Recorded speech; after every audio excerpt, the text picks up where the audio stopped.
Assalamualaikum warahmatullahi wabarakatuh. Kembali lagi di Wahyu Channel Official. Tentunya channel yang membahas seputar kehidupan orang swasta. Dan di pertemuan hari ini saya akan membahas tentang sedikit pengalaman saya tentang pentingnya kerja harian di Korea Selatan. Mengapa kita perlu kerja harian di Korea? Karena dengan beberapa faktor yang mendukung. Nah, apa saja faktor yang mendukung? Saya akan bahas di sini.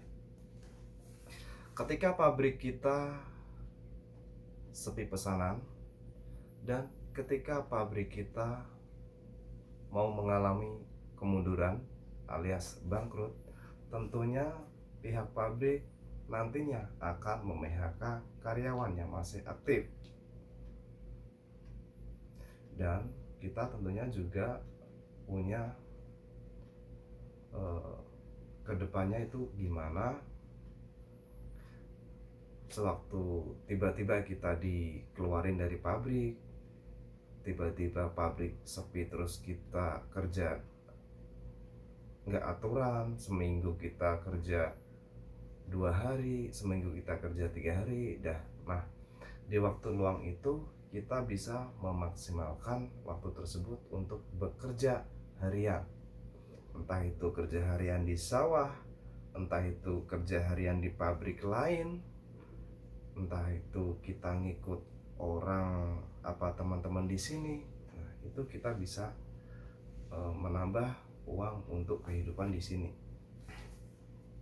Nah, bagaimana tata cara kita untuk bisa ikut kerja harian? Nah, di sini kita ada dua jalan ya teman-teman ya. Yang satu kita bisa ngikut kantor, dan yang dua kita bisa mungkin bisa ngikut teman-teman, dan kita bisa ngikut misalkan orang Korea langsung, para petani Korea yang dia nyari langsung tenaga. Nah, di situ kita bisa negosiasi. Kita akan membahas bagaimana tata cara kerja ngikut kantor. Dulu pengalaman saya dulu waktu saya ngikut harian di kantor itu dulu yang ngantri itu banyak. Jadi orang yang yang nyari kerjaan harian itu berbondong-bondong mereka di kantor harian. Nah, di kantor harian tersebut nanti akan dipekerjakan orang kantor menurut kerjaan yang ada gitu ya. Dalam artian misalkan kantor membutuhkan 3 orang, membutuhkan 4 orang, membutuhkan 5 orang. Nah, jadi yang lain itu balik lagi ke rumah masing-masing, dan yang dipakai itu cuman 5 tenaga. Jadi sewaktu hari pertama kita misalkan nggak dapat kerjaan gitu ya, kita balik istirahat di rumah, besok datang lagi. Nah, ketika besok ada kerjaan yang lebih banyak lagi, orang kantor juga ngerti nih yang hadir muka ini. Jadi kita kan sebelum kita ke kantor itu kita daftar dulu nama dicatat, nomor HP udah dicatat. Ketika kantor membutuhkan, nanti kita akan dihubungin oleh manajer kantor tersebut. Nah, kalau aku tuh mendingan aku datang terus ke kantor sampai dapat kerjaan gitu kan. Kalau kita datang ke kantor secara otomatis bos itu ngerti, manajer itu ngerti, oh ini orangnya kayaknya aktif gitu kan, oh orang ini kayaknya bener-bener nyari kerjaan. Nah, 1 hari, 2 hari, 3 hari saya datang lebih awal daripada orang-orang yang lainnya. Jadi bos itu selalu ngerti saya berangkat pagi-pagi gitu kan. Nah, terus di hari ketiganya itu saya dapat kerjaan.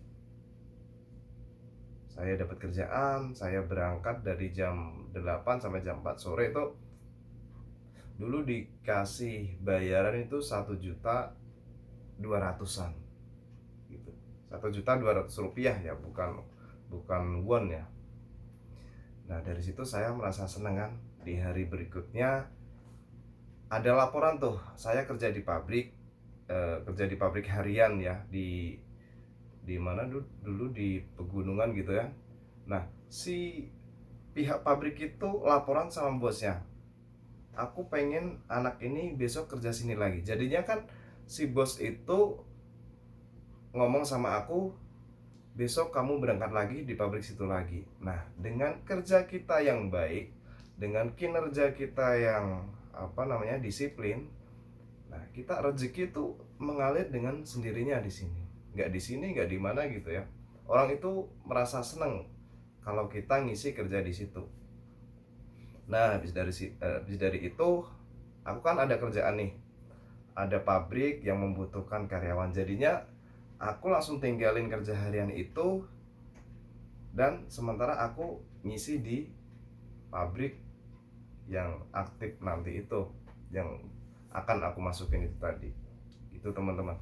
Jadinya teman-teman itu jangan di sini tuh waktu digunakan sebaik-baiknya untuk bekerja. Kalau kita tidak bekerja di sini, kita nggak bisa hidup, kita nggak bisa numpang teman. Nah ketika kita dipecat, ketika kita juga dikeluarin dari pabrik, secara otomatis kita kebingungan masalah tempat tinggal. Nah di sini juga misalkan kita ada apa-apa di sini juga masjid, misalkan dekat sama masjid, kita sementara waktu tinggal di masjid, kita ngisi di masjid gitu ya. Nah, makanya itu di sini kita jangan lupain yang namanya tempat ibadah itu, karena tempat ibadah itu juga sarana buat bertemunya komunikasi, bertemunya satu teman ke teman yang lain, bertemunya kita dengan banyak teman-teman di situ. Jadinya penting banget di situ. Nah, semoga video ini bermanfaat bagi teman-teman swasta lainnya. Dan pekerjaan harian ini bukan cuma untuk orang swasta ya, orang resmi pun juga sama. Misalkan di PHK, misalkan dikeluarin secara tiba-tiba, teman-teman yang resmi maupun swasta juga akan mengalami kebingungan hal semacam ini, dan mereka memutuskan untuk mengisi waktu luang tersebut dengan bekerja harian gitu. Dan oh iya, saya lupa tadi, misalkan di luar kantor ya, saya akan membahas di luar kantor. Misalkan kita ngikut teman itu dapat jobnya itu dari petani langsung. Kalau nggak petani langsung, dari bosnya yang punya pabrik langsung gitu ya, misalkan nyari kerjaan, nyari orang harian gitu ya. Nah itu kita bisa nego langsung sama pemiliknya, sama yang punya kerjaan itu ya. Jadi relatif itu gajinya itu lebih tinggi daripada yang lewat kantor. Kalau lewat kantor kan kita dikasih kerjaan, dicariin kerjaan orang kantor. Nah kalau kita ngikut kerja harian orang yang punya langsung kan kita lebih tinggi ya, jadi gak kepotong transport, gak kepotong segala macam dari kantor itu ya. Jadi gaji kita ada yang 1.200.000 lebih, ada yang 1.500.000. Kebanyakan itu 1.500.000 ya teman-teman ya. Tapi kerjanya pindah-pindah. Kalau yang namanya harian itu di sini kan nggak bisa netep tuh, nggak bisa. Ya ada sih yang netep itu ada, tapi jarang-jarang gitu. Biasanya kita pindah-pindah. Jadi teman-teman, jadi itu nggak usah khawatir banget ya, nggak usah panik, nggak usah malas-malasan di Korea. Kalau kita malas-malasan, selamanya itu nanti bisa melatih pikiran kita jadi pemalas. Nah, makanya itu di sini itu diwajibkan untuk gesit, diharuskan untuk gesit. Karena di sini kita gak bisa minta tolong bantuan sama siapa-siapa. Kalau nggak kita sendiri tuh siapa lagi gitu lah, untuk biaya hidup kita sendiri dan keluarga yang di rumah. Ya mungkin yang bisa sampaikan itu aja ya, barangkali bisa bermanfaat bagi teman-teman nantinya. Cukup sekian. Bila ada kekurangan dari kata-kata, teman-teman bisa tulis di kolom komentar. Insya Allah nanti bisa saya balas. Dan wassalamualaikum warahmatullahi wabarakatuh.